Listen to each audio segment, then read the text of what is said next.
Right, very good. Welcome to Local to Global Justice. My name is Richard Starling, and I've been part of the planning group since 2012, I believe, something like that. And we were created in 2001 as a community student activist organization. And since then, our primary goal has been to educate ASU students and the greater community about local and global justice issues, while promoting diversity, freedom of speech, and academic freedom of discussion. We believe it is vital to connect local diversity, sustainability, and social justice issues to larger global struggles. Typically, Local to Global Justice has done an event during the last weekend of February every year. And it started out as a teach-in and has transitioned now to a forum and festival. And we pick a different justice focus, like we did water justice a while back. This year, we're a little broader in our focus, and the theme this year is community resilience and action. And today we honor the earth, given it's Earth Day. Hooray.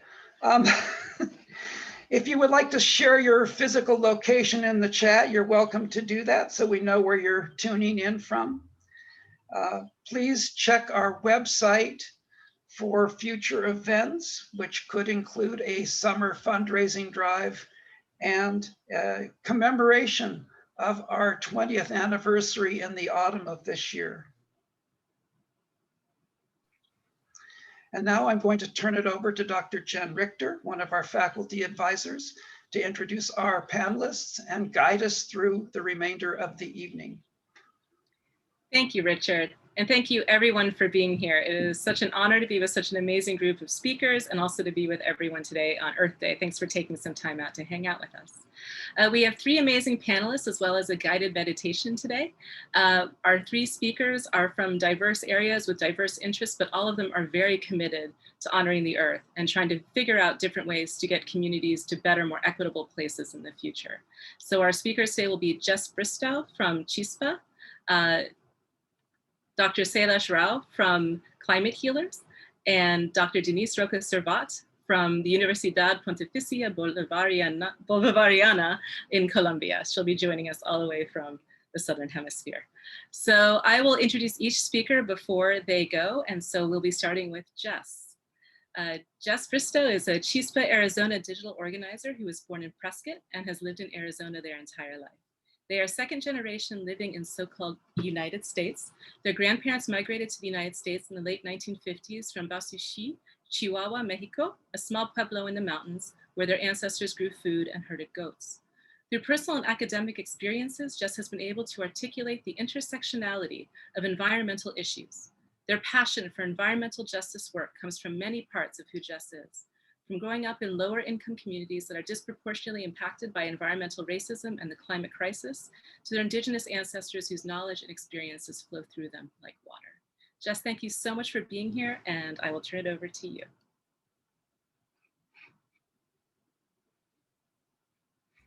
Hi, yeah, thank you for having me. Super excited to be here with everybody on Earth Day. You know, like Jen said, my name is Jess. A little bit more about me. Some of the ways I like to take up space is by being a caretaker of Earth, an abolitionist, a reader, and an avid public transportation user. And anyone who lives in Phoenix knows that the public transit isn't great, but I still enjoy getting on the bus. I started organizing around climate justice in 2017 when I was a student at Phoenix College. And in the summer of 2018, after Hurricane Maria, I went to live on the island of Puerto Rico to assist in natural disaster relief. And while living there in Toa Baja, which is a barrio that was completely submerged underwater, I was a part of building a system of local and non-local volunteers to rebuild and repair roofs and clean homes that had been destroyed during the hurricane. And through this work, I saw how the climate crisis affects low-income BIPOC communities and how the government further disenfranchises these communities by providing little to no relief. And because of my lived experiences of growing up in polluted areas, and I have a desire and passion for fighting for climate justice, which is why I truly love being a part of Chispa Arizona. And so who is Chispa Arizona? If you could move to the next slide. Right there. So our mission at Chispa Arizona is to grow Latinx voices, political power, and the civic engagement of the Latinx community for a cleaner future in Arizona. The Latinx community makes up 1/3 of Arizona's population, and along with other communities like low-income communities and other communities of color, the Latinx community is disproportionately impacted by the effects of climate change. And so Chispa Arizona strives to ensure that Latinx families have a strong voice in the policies that impact our communities, and that they are directly engaged where climate decisions are being made. You can go ahead and go to the next slide. And this is a fun picture of when they were at, I believe, during a request to speak hearing at the House of Representatives here in Arizona.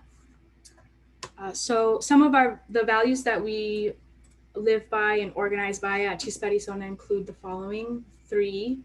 So the first one is we employ a transformational approach to environmental advocacy, cultivating an unconventional,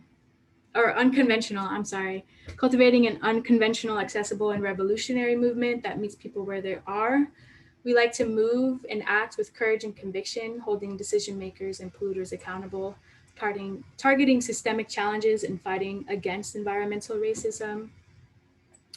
And then building equitable and inclusive environmental movement, one that's driven by communities that puts people first. And something that we always affirm is that our members and our promotores, our volunteers, are the heart of our movement, and they really drive the work that we do. We're just here to support as an organizer with them. I'm here to support what they need. If you go to the next slide. So some of our strategy and theory of change is this windmill that we have. And on the bottom, which is our foundation, keeps us stable, right, is our grassroots organizing. And it stabilizes everything that we do. This includes base building through events, educational workshops about environmental justice. We have these accessible to people for free. We have them online, and we slowly started to meet in person again. Through organizing, we also have advocacy. So people who start to organize with us and meet with us can advocate for campaigns, and our campaigns are the turbines that you see on the windmill. We have 4 main focus areas, which is clean air, democracy, public lands, and building capacity. Some examples of our campaigns that we worked on in the past are clean buses for healthy niños. So we got a electric school bus for the Phoenix High School District, so they could use the electric school bus on the south side where there's higher rates of asthma. And then we also help get funds for the Cartwright School District, which is in the Maryvale district here in Phoenix on the west side. We were able to get a funding for the schools so they can not only better, restore the buildings and buy more educational material for the students, but also to create more outdoor space for them, more green space for them, and also funds for electric school buses over there. Another campaign that we were working on that popped up because of the global pandemic is APS Forget the Debt. This campaign started because a lot of APS is the Arizona Public Service. It's an electricity company, for those who don't know, in Arizona. And during the global pandemic, they asked their regulators, which is a government entity called the ACC, they asked the ACC if APS could increase their rates of electricity, so increase the cost of electricity during the global pandemic, while thousands of people were in debt, couldn't pay their bills. And so we really mobilized around these meetings to get people involved, to tell them not to raise the rates of electricity. And we were also advocating for a full debt relief program. And so through that, we were able to create a process where people's electricity wouldn't get shut off because they were in debt, so that they could still, survive, especially here in Arizona where it's really hot. You really do need electricity in order to survive. And so it's an environmental justice issue because, lower income folks are the ones most impacted by debt. And so we wanted to advocated with, right, those communities who organize with us. All of our campaigns on the Windmill, there's just 2 examples, but they all focus around environmental justice issues. And I'd like to dive a little deeper into one of the environmental justice issues here in Arizona, about Oak Flat. And Chispa Arizona stands in solidarity with Oak Flat, and we follow the leadership of Indigenous community, Apache Stronghold, and we support them in all their efforts. I would like to highlight this issue, if you could go to the next slide, because it's a true example of how intersectionality is so important in the environmental justice space, and how we need to really think with that analysis. Let me know if I'm talking too fast. Sometimes I get a little carried away. But so for those of you who do not know, Oak Flat is a sacred land of the Apache people. And this area is where they pray, hold ceremonies, and where the deity live. And the deity of the Apache religion is like angels, for those of you who can visualize angels in your mind. In 2014, the United States government proposed that the land promised Oak Flat land to Resolution Copper to build a 2-mile wide mine, and this would be the largest copper mine in the United States.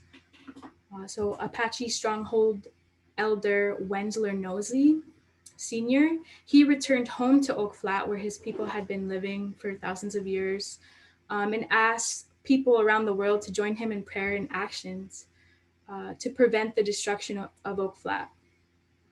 And so really, like, the greed and the private interests of corporations want to destroy our sacred sites of Indigenous people. They want to destroy the land, air, and water. And here you can see in the photo right here on the left, Theo and Masavi, my comrades at Chispa Arizona, they participated in a spiritual run for Oak Flat. I believe it was in February. And so, this is one of a big environmental justice issue that when Wensler talks about it, I've spent some time with Wensler and at Oak Flat, and he always reminds us that this isn't just an Apache stronghold issue. This is an issue of all people, particularly because the waste that is going to be produced by this mine is going to affect everyone, especially, one of the proposed mining waste dumps is going to be in District 7 here in Phoenix. And District 7 is predominantly Black and Brown people. And so the waste, they want to dump it over there, kind of like a NIMBY situation, right? Like, not in my backyard. We're not going to put it in all of our nice neighborhoods. We're going to be putting it, where people of color live. And it's devastating because, our water here in Phoenix, everyone drinks the same water, right? So the water aquifer that is underneath Oak Flat is the same one that we are underneath here in Phoenix. And that is at risk of being contaminated because of this mine. And so, we all really need to work together and stand in solidarity and listen to the leadership of Indigenous people. And I wanted to highlight that here. This poster right here, I helped organize several groups to go out to Oak Flat before, right before COVID actually hit. It was in 2020 in February, is like February 9th, I think we went out to paint these signs. Wensler said that they needed signs so they could put them all over, because Oak Flat's actually a campground. So we put it all over the campground. So when people go there, when the miners go there, you know, they see these every time they drive by, and they can be reminded that, you know, they are destroying an area that is sacred and precious. So what can we do, you know, with all these things, awful things that are happening? If you could move to the next slide. There's ways where you can get involved, and particularly around Oak Flat, there's a Save Oak Flat Act in the on like the federal level, right? And so this is one of the only ways we can permanently protect Oak Flat because of the way that the land transfer happened. This is one of the only ways we can protect Oak Flat. So I really encourage people to call their senators and House of Representatives, wherever you are, if you're in the United States, of course, and tell them to sponsor these bills. I put a link in the chat where you can access more information. And that's one way we can support the Apache Stronghold. And please go around on their website and listen to the videos that they have. And then lastly, sorry, I got distracted because of the noise. Lastly is to join the environmental justice movement. And, this is my spiel to get involved with Chispa Arizona. We're doing a lot of great things. You can follow us on social media.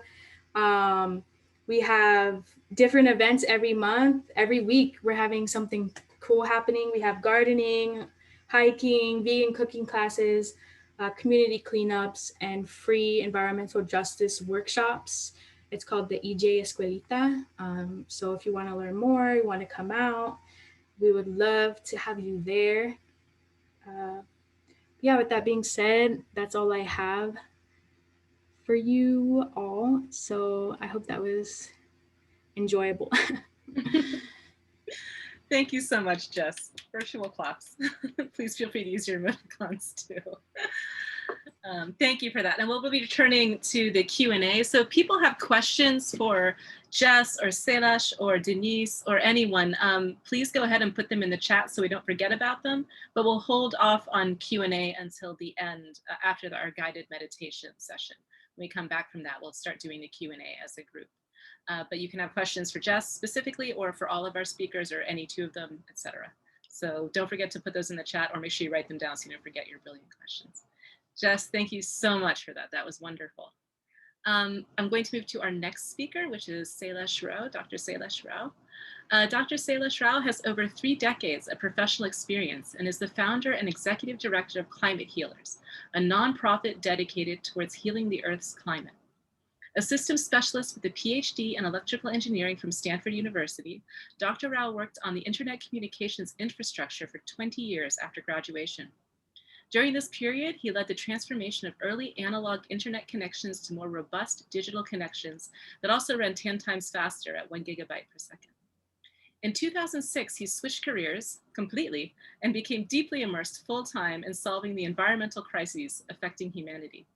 Dr. Rao is the author of 2 books, Carbon Dharma, The Occupation of Butterflies, and Carbon Yoga, The Vegan Metamorphosis, and is also an executive producer of 4 documentaries, The Human Experiment in 2013, Cowspiracy, The Sustainability Secret in 2014, What the Health, 2017, and A Prayer for Compassion, released in 2019. Dr. Rao is a human, earth, and animal liberation, or HEAL activist, husband, dad, and since 2010, a starstruck grandfather. He has promised his granddaughter, Kimaya, that the world will be largely vegan before she turns 16 in 2026, so that people will stop eating her relatives, the animals. He has faith that humanity will transform to keep his pinky promise to Kimaya, not just for ethical reasons, but also out of sheer ecological necessity. Dr. Rao, thank you so much for being here, and I will turn the floor over to you. Thank you so much, Dr. Richter. It's a pleasure to be here with you. I So maybe I'll begin with that, because we heard about local justice, and I'm going to be focused more on global justice. And that's what is sustainability? And what does it mean to have a vegan world by 2026? Why do we need to do that? And how do we go about doing it? If you look at sustainability from a global perspective, you realize that it is about morality. All that is good, all that is moral is sustainable. All that is immoral is not. Like truth is sustainable, lies are not. Justice is sustainable, injustice is not. Kindness is sustainable, cruelty is not. So on down the line, you will see that sustainability is really about getting into alignment with morality. So how did we become so unsustainable? How did we create a system that's completely unsustainable? Yet we consider ourselves to be moral beings and just beings. So you have to ask, how did this happen? And what is the root cause of it? Just to give you an idea of why we need to do this thing so fast. Between 1970 and 2010, we killed 52% of all wild vertebrates on this planet. If you look at the total biomass of wild vertebrates, and there's a survey that's done by the World Wildlife Fund, and they issue a Living Planet report. And they said in 2014, they said that between 1970 and 2010, 52% of all wild animals died. And that became 58% by 2012 and 68% by 2016. So we are on track to wipe out almost 100% of the wild vertebrates by 2026. This is why I say we need to have a movement that pulls us in the other direction as quickly as possible. So imagine, I use the analogy of someone driving a car at 90 miles an hour and bending a corner in the road and then discovering a concrete wall in front of you at 5 seconds to impact. Would we at that point say, well, I love to drive the car fast, so I'll never take my foot off the accelerator? Or would you take your foot off the accelerator and put it on the brake? That is veganism. It's a simple response, a rational response to what is happening to wild animals right now. Because you ask, why are the wild animals dying so fast? They're dying because we have two engines of destruction on the planet, two major machines of destruction. One is the burning machine, which is burning fossil fuels and propelling our industries and is polluting the planet. And the other is the killing machine. And the killing machine is killing 80 billion land animals every year and 1 to 3 trillion sea animals every year. Now, the mainstream discourse is not about shutting down these machines. It's about trying to fuel them with clean energy. Because fundamentally, we are stuck in an economic system that is a global ecological Ponzi scheme. Okay, it's an economic system that monetizes everything so that when dead trees have more economic value than living trees, we bulldoze all the trees. When dead animals have more economic value than living animals, we slaughter the animals. And when sick people have more economic value than healthy people, we sicken people. So it's an economic system that endangers life on Earth through biological annihilation, climate change, and pandemics. It addicts everyone into compulsive behaviors. This is how corporations grow their revenues. It lies to us about the leading cause of pandemics, about the protein myth, the calcium myth, you name it. And it steals from the poor to enrich the rich. So I went to a supermarket and I bought organic rice, and I paid $2 a pound for organic rice. And I went to the villager in India who grew that rice and found out that she only got paid 5 cents a pound for that rise. So we literally are stealing from her, and we are enriching the people at the top by stealing from her. So this is what I mean by a global ecological Ponzi scheme. We are literally liquidating the natural capital of the planet and distributing it as short-term income to people at the top. So why are we running such a Ponzi scheme? We are running such a Ponzi scheme because we have created an economic system based on two foundational axioms that are false. First is the false axiom of consumerism, which is that the pursuit of happiness is best accomplished by stoking and satisfying a never-ending series of latent desires in human beings. This is why the average American gets to see 3,500 ads every day, because we have assumed that that's where the pursuit of happiness is coming from. So this is what I call the greed is good rule. The second is the false axiom of supremacism, which is that life is a competitive game in which those who have gained an advantage may possess, enslave, and exploit animals, nature, and the disadvantaged for their false pursuit of happiness. So this is where supremacism comes from.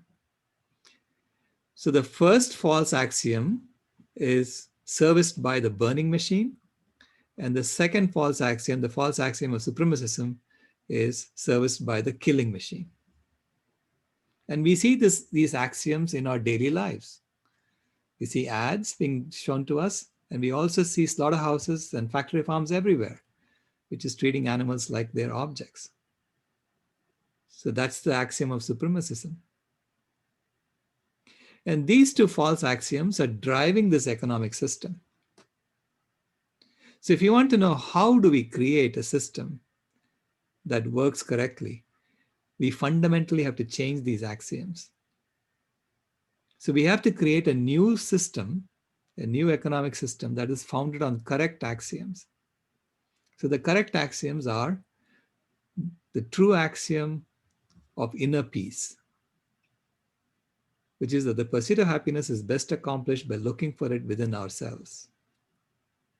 And the second is the true axiom of Homo Ahimsa, which is that all life is one family in which we each bring our unique skills to give all we can, receive all we need, and become all we are. This is the vitality code rule of Shelley Ostroff. So you can never tweak the current system to make it the correct sustainable system, because it's based on false axioms. So we really have to build something new that is based on the correct axioms.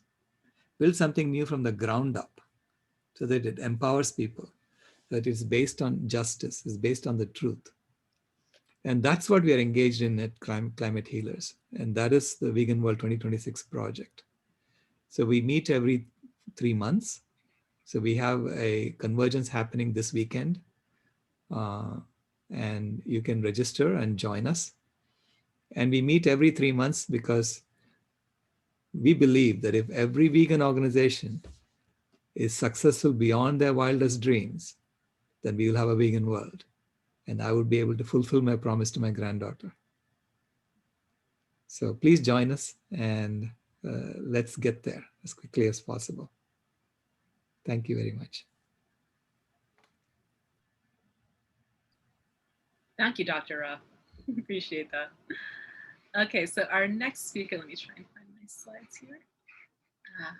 Sorry, I'm navigating a lot of stuff on the screen. Let me share my screen, and then I'll introduce Denise.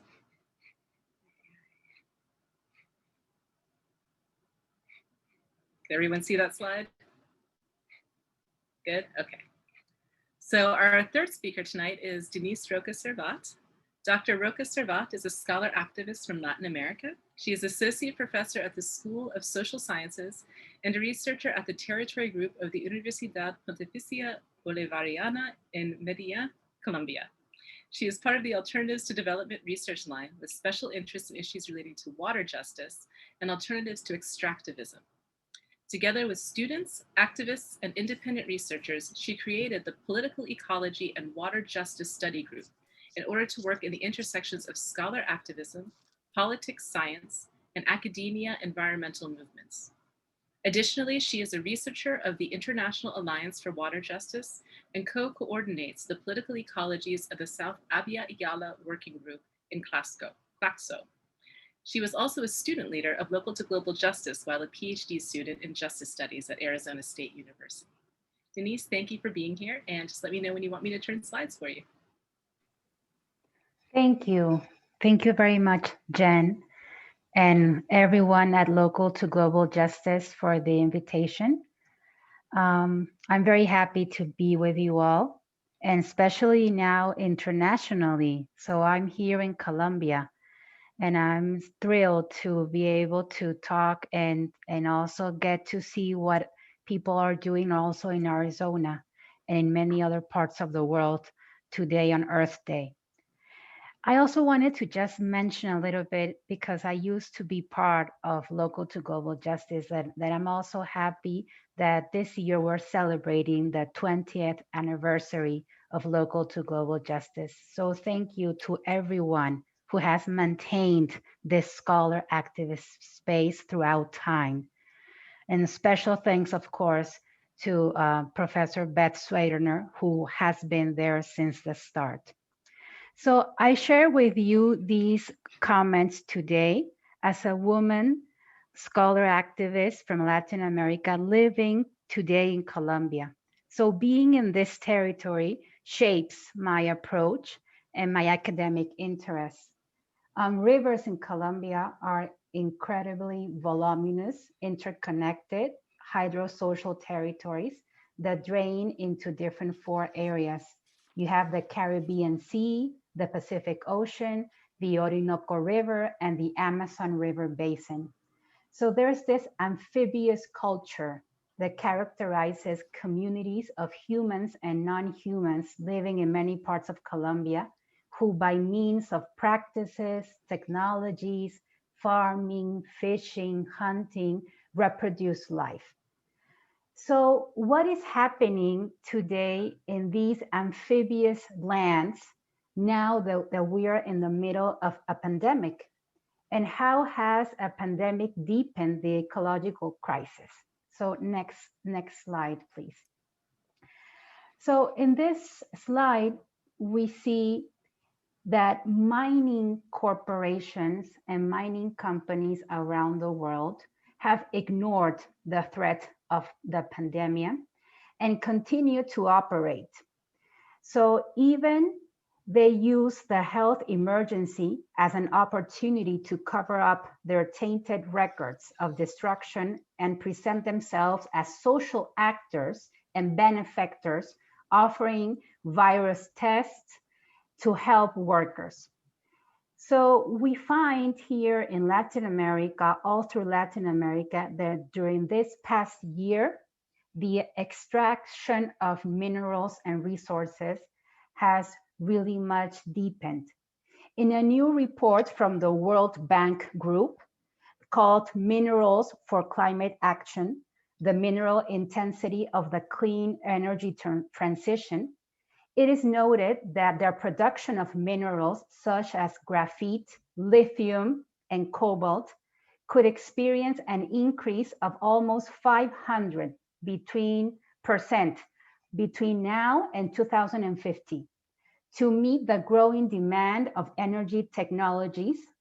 And it's estimated that more than 3 billion tons of minerals and metals will be required for the implementation of wind, solar, and geothermal energy, as well as energy storage.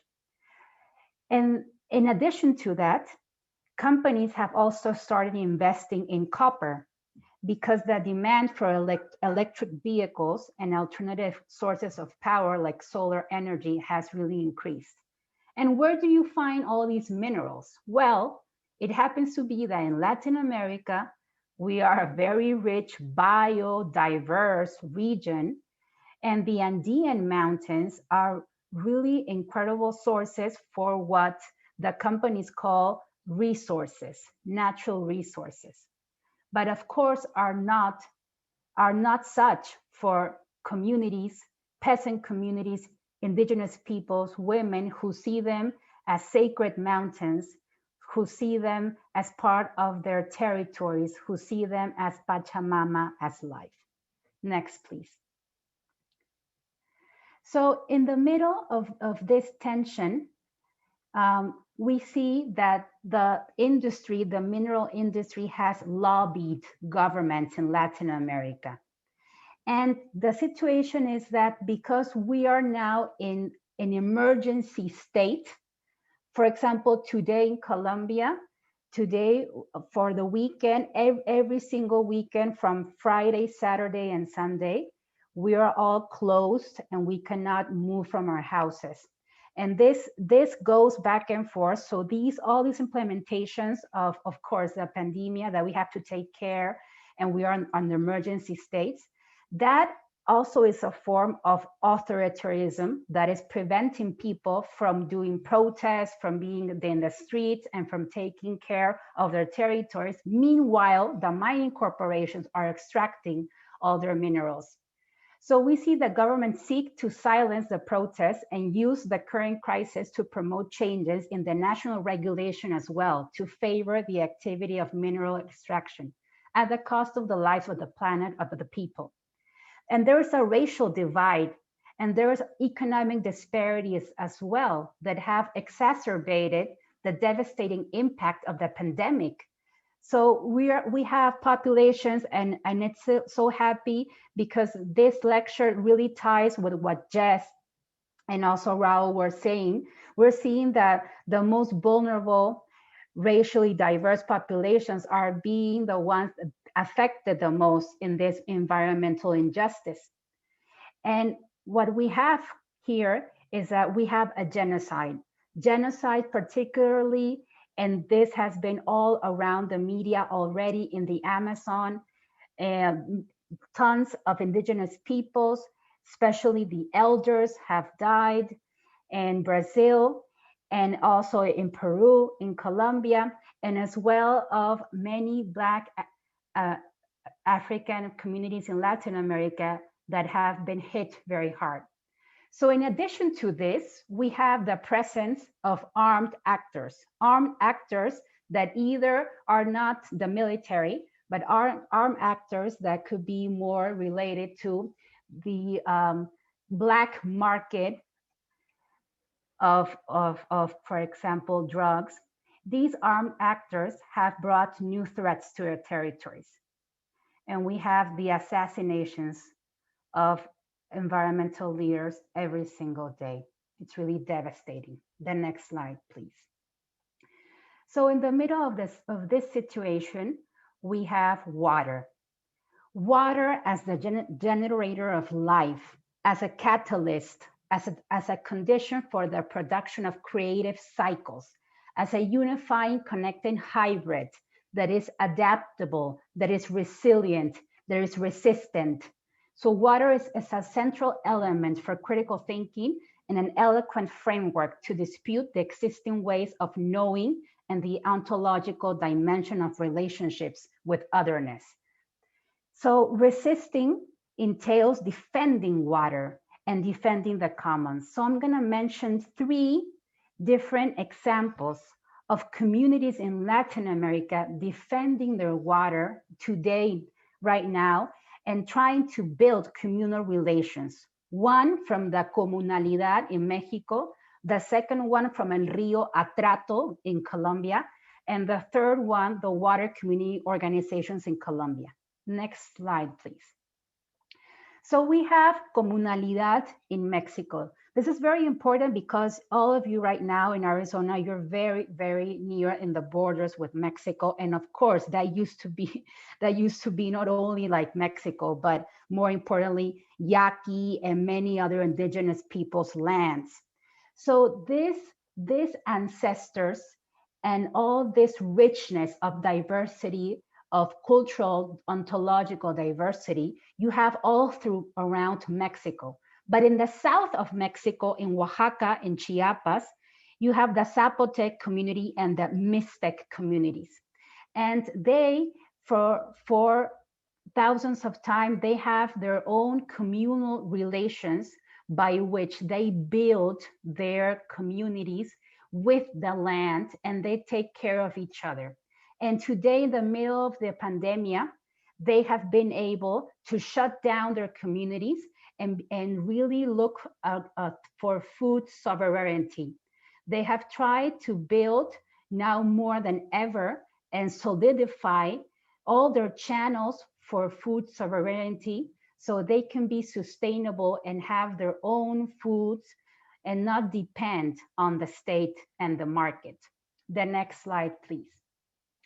But we also have in Colombia, in the most, if you want, one of the poorest regions in Colombia, in the Pacific region, which is also characterized because it's almost 90% African Colombian communities who live in all these incredible forests of tons of rivers. There you have the ATRATO River. And in 2016, the Constitutional Court declared the ATRATO River as a subject of rights. So this is very important because we have here in Latin America, of course, you all maybe know Ecuador, who was one of the first legislations to give a subject of right to nature. But now in Colombia, we're looking towards another form of defending rivers and territories by declaring the rivers with a subject to rights. And the African and the Black Colombian communities are really working as the guardians.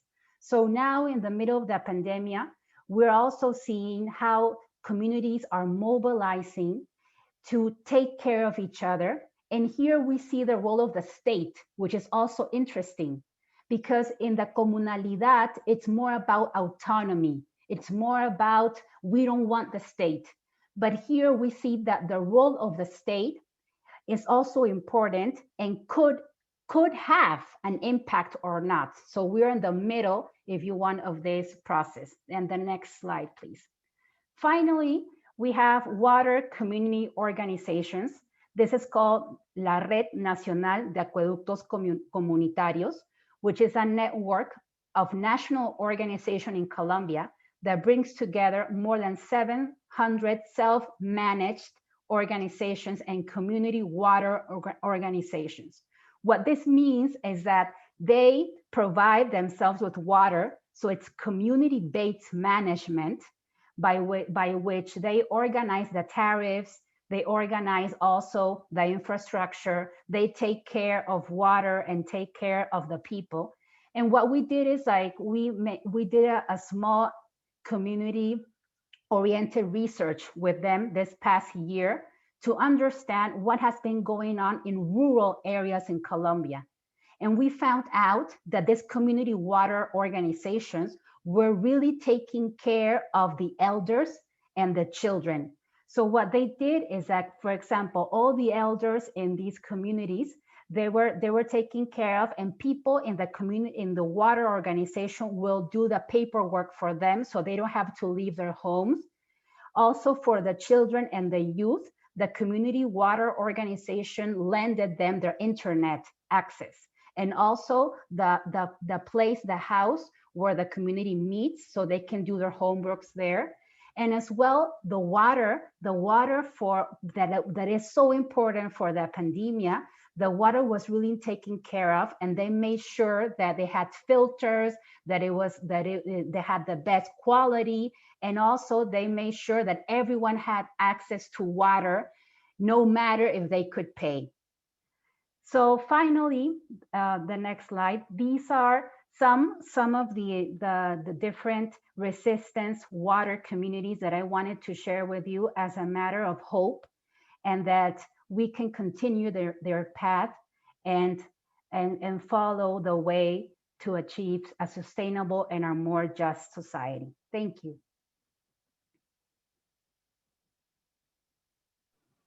Thank you so much, Denise. That was awesome. That's just such an interesting, the way we've gone from Arizona to these global politics really shows how interconnected all of these issues really are, from the things that we use the world for, our natural resources, how we convert them into human goods, and then how those are exploited.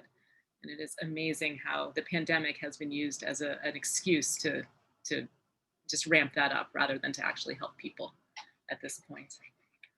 So we'll give you a few minutes to digest all of that. Our next, let me go ahead and stop sharing the slide here. But at this point, we're going to turn to a guided meditation with Dr. Rhonda Steinke. Dr. Rhonda Steinke is a naturopathic physician. She's an associate certified pranic healer and a pranic healing instructor, where she often teaches and recommends the meditation on twin hearts. The meditation on twin hearts was formulated by the founder of pranic healing and arhatic yoga, Master Chua Kuk Sui, sorry, I'm butchering this name, to enhance harmony on earth by blessing it with loving kindness. Dr. Steinke has taught pranic healing introduction classes at the Southwest College of Naturopathic Medicine and at Bastyr University in the San Diego campus. Dr. Steinke, thank you so much for being here, and I will go ahead and turn it over to you.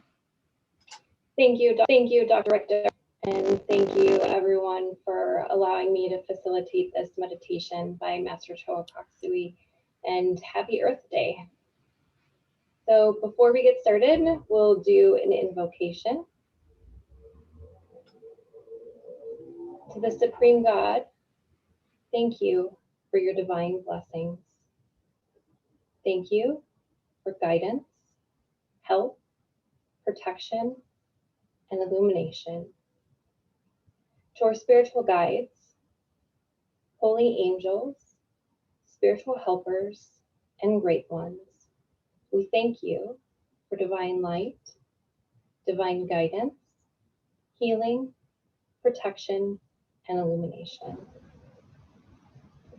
You're going to gently tap the center of your heart and place your hands in blessing position, which means in front of your heart, facing outward. When you do this, you're going to visualize an earth in front of you, so a small earth in front of you. Lord, make me an instrument of your peace. Let us feel this divine peace and bless the entire earth with divine peace.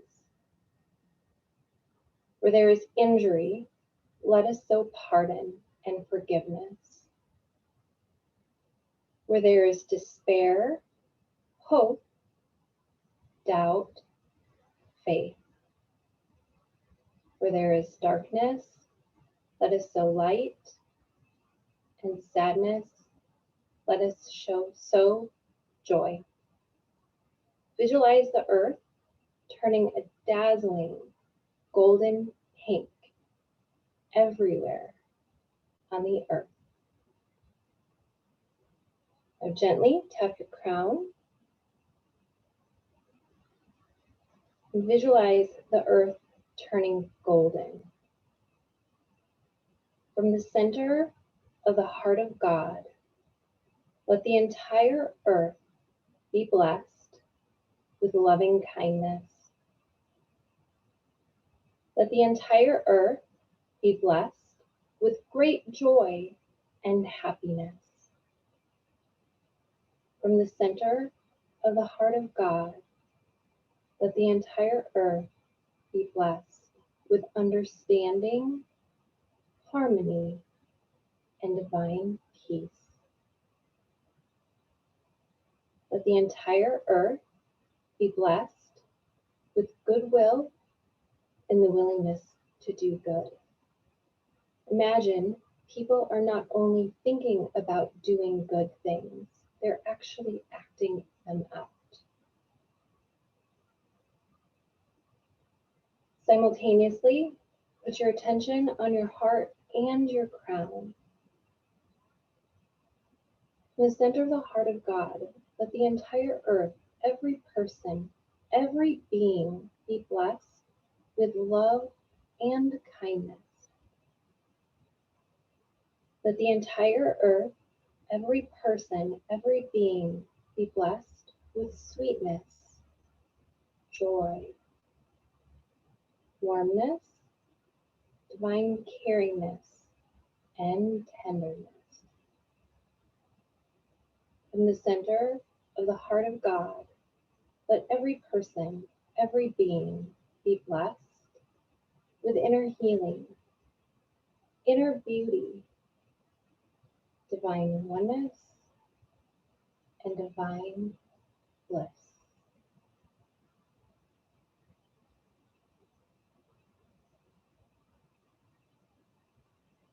Gently, slowly, put your hands down on your lap, facing up. You visualize a small light or flame on top of your crown, golden. Look at it gently and lovingly, and simultaneously put your attention in the gaps, the silences between the ohms.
Be still, be aware, and let go.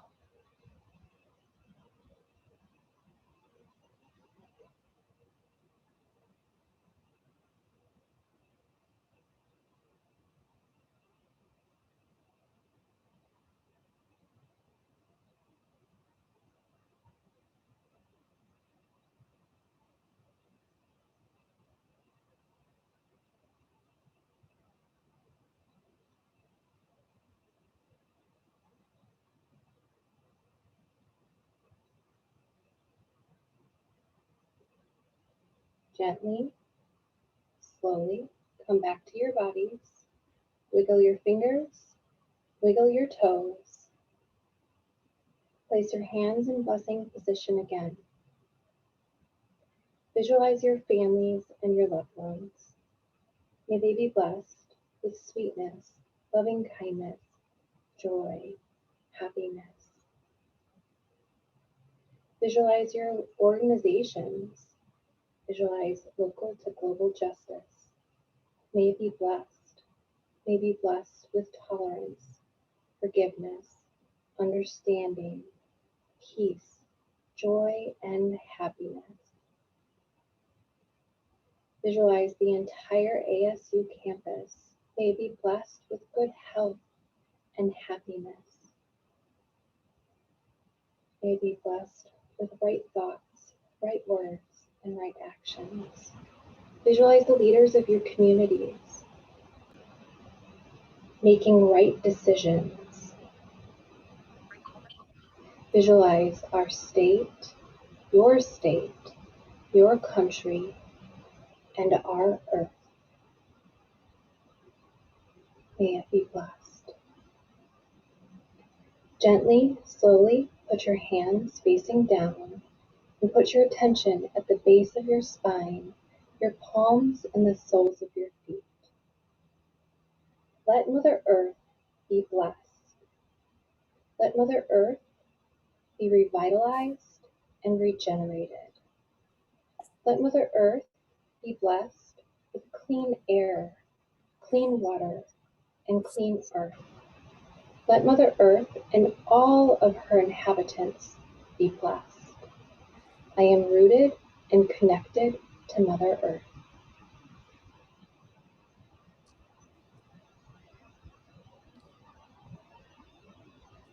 Visualize the earth turning golden in color, healing.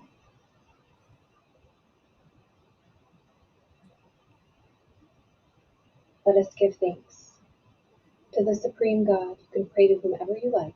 We thank you for your divine blessings. We thank you for guidance, help, protection, illumination. To our spiritual teachers, to the holy angels, spiritual helpers and guides, we thank you for your divine blessings. For guidance, help, protection, and illumination, with thanks and in full faith, so be it. Okay, you can slowly open up your eyes with a big, big smile. Again, it's been an honor to facilitate the meditation on Twin Hearts by Master Cho Koksidi. Dr. Steinke, thank you so much. I feel much more relaxed after hearing the panels too. So thank you for that. Yes, thank you. I'll give people a few moments here to come back before we start the question and answer period. So please feel free to post any questions or comments or observations you may have in the chat. And if you have any questions, please feel free to also raise your hand either physically, if I can see you, or else virtually using the little tiny hand emoticon in the corner there. I know we had one question in the chat there about veganism. Was that from Eric? Okay, great. So why don't we start with that question, and then we'll go to Matt Fagan after that. Eric, do you want to pose your question? I already did, actually. Oh, okay. Well, I'll go ahead and read it out there. It's to Dr. Rao from Eric. Can you give any practical advice on how a vegetarian who's used to the standard American diet can sustainably move to a more vegan diet? Thanks. Well, if you're a vegetarian, it's easier, I think, because I was a vegetarian when I went vegan. And initially I started off by just substituting. So I was eating the same food, but I was substituting vegan versions of yogurt and dairy. And so it was, and after a while I realized that I was actually feeling better by doing that. So my health improved. So it became easier. But if you're if you're on a standard American diet, that is based on meat and dairy, not just dairy. So it's not vegetarian. So if you're on a standard American diet, there also you can do substitutions to start with, and then eventually you will find a different normal as to because we tend to eat like 6 or 7 main dishes. We keep repeating them over and over. So it's a matter of just figuring out your new 6 or 7 dishes that you would go to. And then please take supplements, vitamin B12 especially, because vitamin B12 it comes from soil, and a lot of people in the US are deficient in vitamin B12. It's not just vegans. So this is why it's important to supplement. And but you'll discover that in other places, in other nutrients, you're actually going to get better. Because the average American, 97% of Americans are deficient in fiber at the moment. 98% are deficient in potassium. So there are a lot of deficiencies in the current diet, which is why obesity is so rampant in America, because people's bodies are not getting enough nutrients. So they're making them eat more and more. So this is what Raj Patel calls being stuffed and starved at the same time. So all those things will improve, especially if you go on a whole food plant-based diet. But otherwise, treat it as a journey, treat it as an experiment that you're doing, and you will discover that as you have more fun with it, it becomes easier to do. And join a community. There are a lot of people who will help you. Thank you, Dr. Rao. Very good advice. We'll go to Matt next, and then Jess. I Hey, just wanted to, everybody. Oh, sorry, hold on for 1 second. Jess, did you want to follow up on that? sorry, Matt. Yeah, I just wanted to say, if I may, about the vegan thing. I've been vegan for 4 years, and I guess my only advice would be to experiment, like try new vegetables, try new vegetables, eat beans, lentils, um, B12, yes, of course. Nutritional yeast, if you've never heard of that, that's a great cheesy flavored savory substitute that provides B12 and is also super tasty. Um, and yeah, I don't think you can keep a traditional American diet while being vegan, right? But you can always experiment and try new cuisines. And we have vegan cooking classes at Chispa. So if you want to come learn different dishes, you can join us. Thank you, Jess. Actually, Matt, before we get to you, I just want to put Jeremy on the spot here too, because he and I presented at the Vegan World last year. So I know, Jeremy, if you want to throw in your 2 cents about how you've successfully been vegan for so many years too.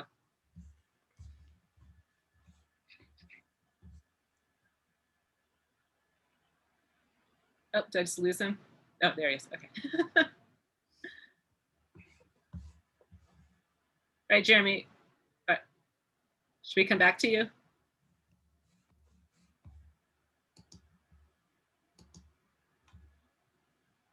No, we can't hear you. It's that thing again. Okay, we'll come back to you, Jeremy. We'll go to Matt for a second then here. Matt, do you want to go ahead and ask your question? Yeah, thank you everybody for your presentations. Really enjoyed the panel, and thanks to the organizers for putting this together on Earth Day. I have kind of a personal question for the panelists that they can feel free to answer, each or one of them, about sort of the confidence to fight back, and an example of a personal change in your lives that you've taken to be here today, kind of thing. And I can think of ones for you based on what you talked about, but I kind of wanted to just throw it back at you, especially in the context, like here in Arizona today, we're facing SB 1485, which is a bill that is trying to take away access to voting of about 140,000 Arizonans, just based on the fact that they didn't vote in one election. And so that's just an example of sort of the context where on the one hand, there's a lot of acceptance of the need for environmental justice and like environmental bills are moving forward. And on the other hand, there's a lot of repression, voter repression, a lot of repression of minority voices being heard. So I wanted, if you each could share an example of how you've learned to use your voices so effectively. Thank you. That's a great question, Matt. Thank you. Which presenter would like to go first with that one?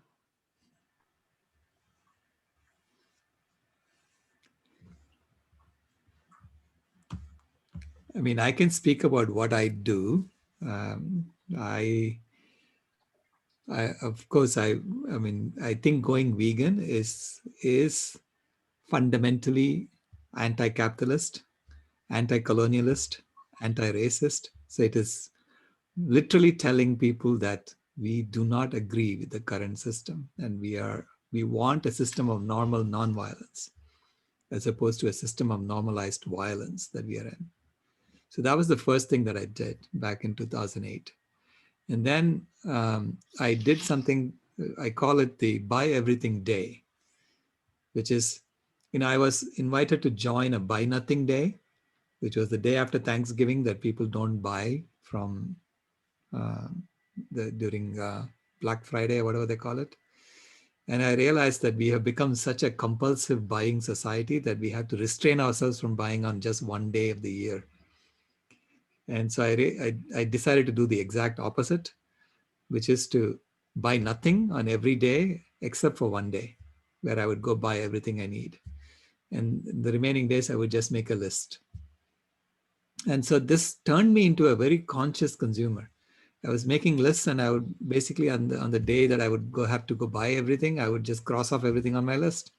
So I hardly buy anything these days. So I'm just walking away from the consumerist society, the consumerism that is driving the system.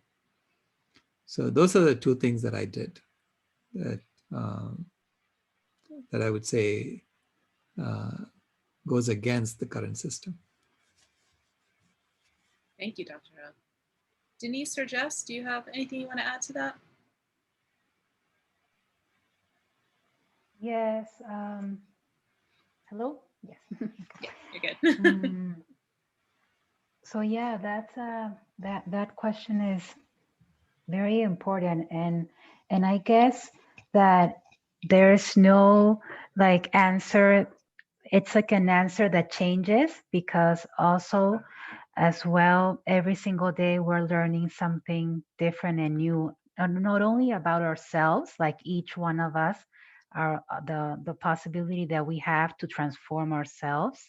And for example, taking a decision to eat healthier, to just for example, like right now, the speaker just mentioned, to say we're going to consume less, but also because the world is changing as well, politics, and also the people supposedly that we elect change. So that also changes in terms of like what's going on. So there's these two changes. For me, for example, as a woman, one thing that is important is to think how my voice is also important as other people's voices that usually have been the patriarchy. So this reflection as well has been something that for a long time, and every single day I learn something more about oppression, or the way it is, the way you feel oppressed, because like I say, it changes where your position is and who you are dealing with, or who you are talking with, etc. So one thing about being a woman, I always think about what does it mean in terms of, even as an academic woman, and so being in the university, what it means to be a woman that has a voice, it could be an authority. And because there is always a tension that sometimes women are more humble and they tend to shy away, and you feel that many times the males are the ones talking all the time in these committees and all these lectures, and they have the voice of authority. So exercising your right of your voice counts, and you have the possibility to say something, and people also need to hear what your story is, who you are. So that brings me also to the other thing that you can do, is that, for example, one thing that's interesting, I'm from Peru originally, and I studied in Arizona, and I had a student visa. But for example, I spoke in Spanish. I have this accent in English. So I also was a translator for many workers and immigrants, undocumented immigrants. And what I did is, like, I put myself in the frontier, or the border of translation, trying to deal and fight for workers and undocumented migrant workers for their rights. So yeah, I actively took part, trying to organize workers, and this I did with Justice for Roofers, for a big campaign trying to get undocumented workers and construction workers in Arizona have their rights, because they, of course, did not get a well payment, did not have insurance, health insurance, nothing. So being a translator, having the opportunity to use some of my privilege to make the possibility that others as well can be able to, if you want, be recognized in this system. So that's something that also that you can do. Be the one in the middle, the one who is trying to mediate, trying to facilitate, to be translator, and also sometimes being silent as well is very important. sometimes you have to be silent to be able to listen to other people's voices and what they're trying to tell you as well. Thank you. Thank you, Denise. It's beautifully put. Jess, did you want to add anything? Yeah, I was thinking of something, and I think for most of my life, I was told to be quiet, told to be small, not to take up space. And, I couldn't pinpoint an exact moment of when I really started to unlearn and unlearn all these systems that have already been explained, right? Of like capitalism, of consumerism. But I think through that like self love and doing the work internally as a human being really helped me understand that my voice is powerful, that just because the state violence has particularly incarcerated a lot of my friends and family, that wasn't something that made me small. That wasn't going to define who I am as a person. Yeah, I think, I don't know, it's not a certain moment, but I think many moments that happened and experiences that happened that showed me that, my voice is powerful.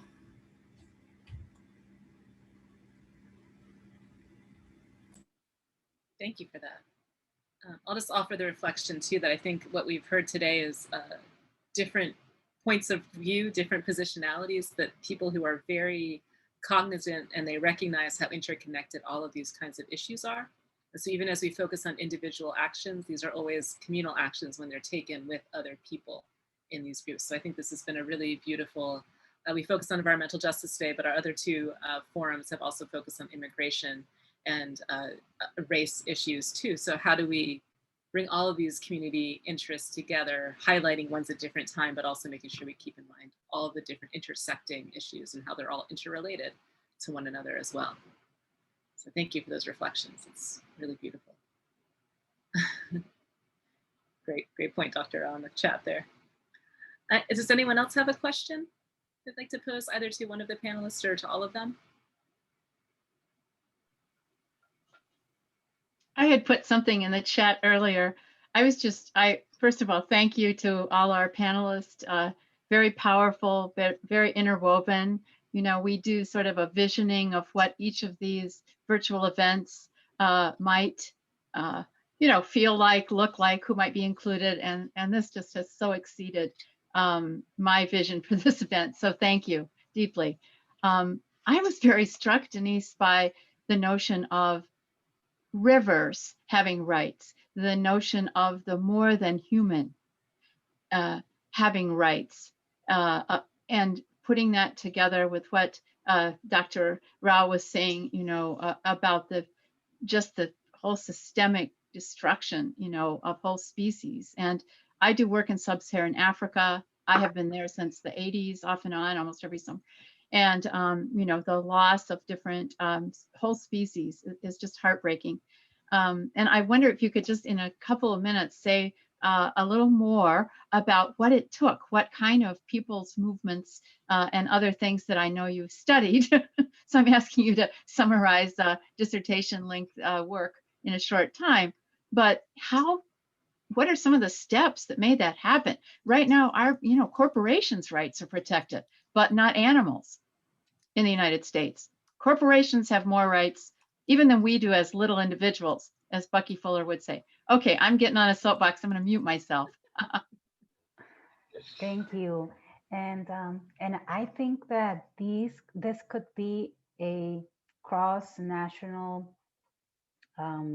learning point, because I think that in the United States, people's movements and environmental movements are also going towards that. So the big agenda I think is also defending waters, rivers. And you have the environmental movement in the United States is strong, but it also is coming from the Trump administration era. So that was also very difficult. So what happened here in Colombia, and that could be useful to learn, is that you have to have, of course, many different things going on at the same time. So one is the alliance of lawyers. Lawyers are so important. Environmental lawyers and environmental legal activists that are the translators as well. So what happened here is that there are a history of environmental lawyers that have had a very strong impact in the state. So you have inside the state and the constitutional court, these groups of lawyers that are trying to change legislation into a more bio-oriented and not anthropocentric. So what they did is that they united with the movement, the grassroots movement in the Pacific Forest. So for years, the communities living alongside the river, they have had their own ways of living with the river, and nobody had heard them. So what happened was that they filed a lawsuit that was targeting contamination of the mining corporations there. And this lawsuit went into the court. So what happened is that the lawyers at the court started moving to go to the river and see what's going on. So they did an incredible caravan. And this caravan, they went navigating through all the river to understand the ecosystem of the river and all the communities living there. And side by side, the translators, the lawyers, try to translate what the people were telling them into legislation. Of course, it's not perfect. Of course, there's a lot of things that we still have to implement. There's a lot of contradictions. Of course, the state is also an apparatus that is multifaceted. So you have different angles, and depending who the government is at one point of time, it also could have a broader impact or a lesser impact. So that, but in a way, that was really incredible because these communities are the most disadvantaged, the ones who have really been left behind, who have been erased, almost erased from the citizenship in Colombia. So it's really an environmental justice movement. So that in 2016, that occurred.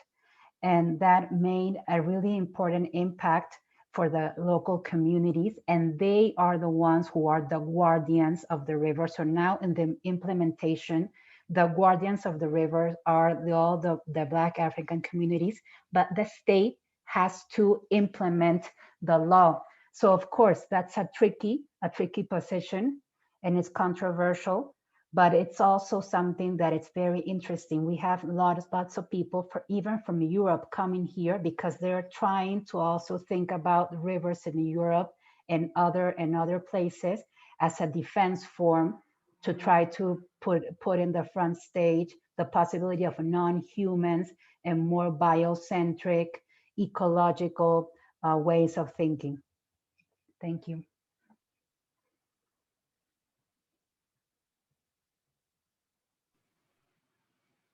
Thank you. Jess or Dr. Rao, would you like to respond? Yeah, I was going to say that this whole rights-based discourse, it's rooted in the old system. Literally, we have to transform to a responsibilities-based discourse. What is our responsibility as a species? Because when we talk about rights, it's about, I own something. So it's about ownership and rights, and, we give each other rights and so on. But we really don't own anything. We actually are custodians of the earth for the next generation. We didn't inherit the earth from our ancestors, but we borrow it from our children. So that changes the perspective entirely.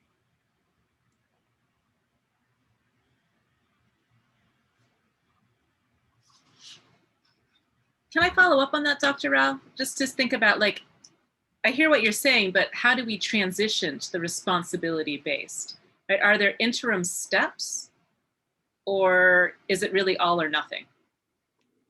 So this is what Buckminster Fuller was talking about. He was basically saying that you need to create something new. So it's, you know, as the old system is collapsing around us, we have to create something new that people can gravitate towards and join. And these two can coexist as the old is collapsing. But the new one should be based on the truth, on true axioms, and on organizing around the right principles like this, you know, as opposed to responsibilities versus rights and so on. And once we create this new system, and it's like playing games. We're literally playing games. You know, when we use this current money system, we're playing a game. We're going along with the fiction that a piece of paper with a picture of a dead president on it is really worth something, right? And so we now have to create a new game, and then we can play both games simultaneously. So that's how I see the transition happening.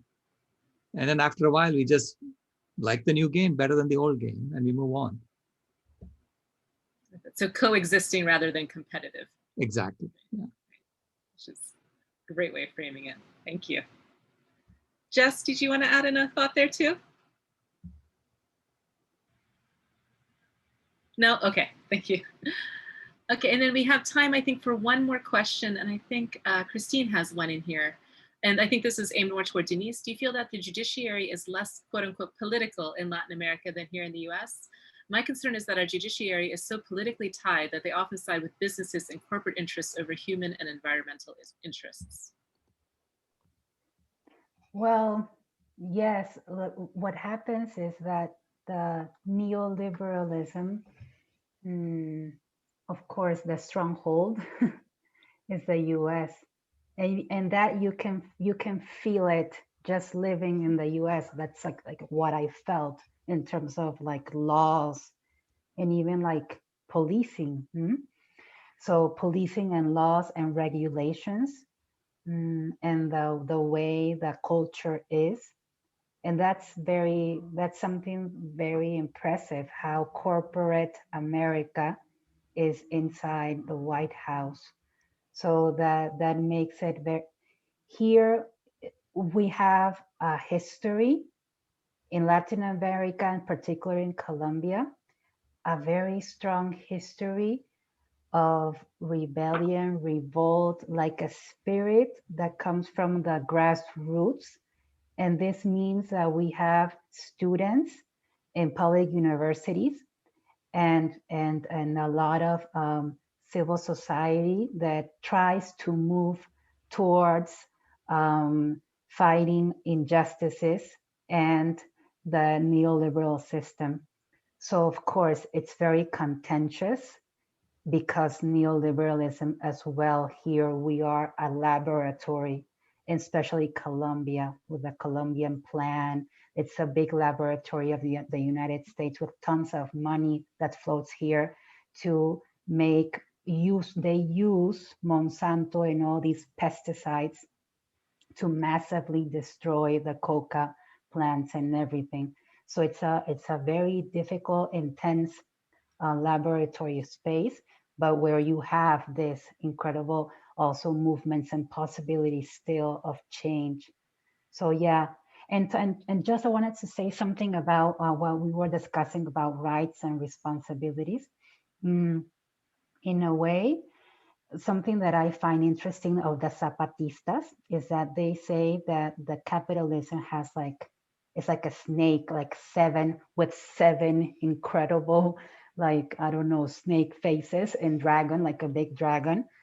So in a way, we have to like do many coexistence things. We have to coexist and do many strategies, and also do the strategies of the state and the rights, but also do autonomy and try to autonomously build resilience and responsibility. But we have to do everything at the same time, because the ways that neoliberalism impacts our life is so complex that we also have to build together a movement that is strong, intersectional, that builds with compassion, that thinks about an anarchy and autonomy, but that also is going to build on trying to move the power from its place. Of course, it's difficult, and of course, many times we have despair, but we'll try to maintain hope. Thank you, Denise. That was beautiful. I have nothing else to add to that as a closing statement. I think that pretty much sums up the entire panel here today. We're a little over time, so I just want to honor that people are trying to get to dinner, or wherever you are, you have other things to do. So I just want to say thank you again. If we could give a round of applause to our panelists, either using the emoticon or unmuting. Thank you all so much. That was an amazing and insightful, thought-provoking, and very emotionally affecting set of presentations. And also, Dr. Steinke, thank you so much for leading us through that meditation, because I think sometimes when all this negative information comes at us, it's hard to sift through it and remember the hope and the joy that we take from each other as well. So I just want to say thank you all so much for joining us tonight. I hope you enjoyed it. Please be on the lookout for future emails and notices from Local to Global Justice. We're going to be planning a really big kick-ass party this fall for our 20th anniversary of the founding. Party with a purpose. Party with a purpose. Get all of our friends together. And then also, to pay for that, look for a fundraising email throughout the summer. So there's that too. But we really hope everyone can join us here in the fall as well. That would be amazing to see people in person, hopefully. So thank you all so much. Have a wonderful night, and we will see you all soon.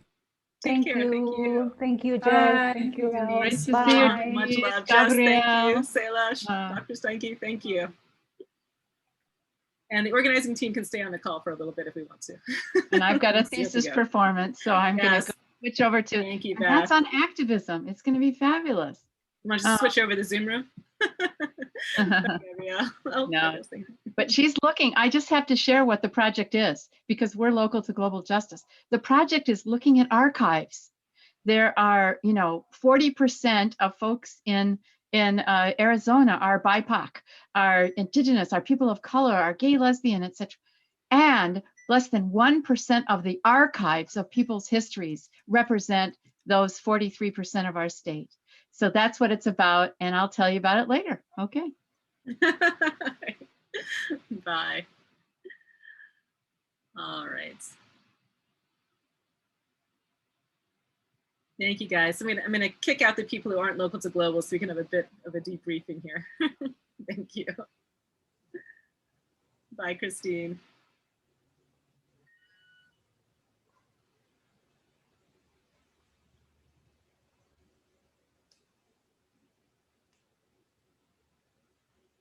Okay, I'm just gonna, oh, there we go. Okay, I think this is just us. All right, guys, I just wanted to touch base, make sure everyone's doing and I'm well. actually gonna be switching to my cell phone because I'm gonna be having to drive my daughter to practice in a second. Okay, this won't take long though. I think we're gonna save most of this for the debrief on May 7th. So I just wanted to remind people of that. So you'll be getting an invitation now that this one's over to hopefully see you all in person, which I can't wait. So thank you all for being here and for doing such an awesome job with this one. I really appreciate it. Sultana, go break your fast, man. So hungry. Oh, I still have like a half an hour, so I just put the kebab in the oven. So that's what I needed to do, like at least half an hour ago. So that's what I did. Okay, cool. Now I'm good. Well, good. Well, thank you so much for taking care of the chat. Christine, thank you for the use of your Zoom room. Eric, thank you for your great questions. Emma, thank you for just being Emma. It's pretty awesome. And I will hopefully see you all on the 7th then, okay? Yeah. All right. Thank you. I You guys take care. all of you. Thanks. Yes. Okay. With your See you samosas. then. Okay. Bye, guys. Bye. Bye-bye.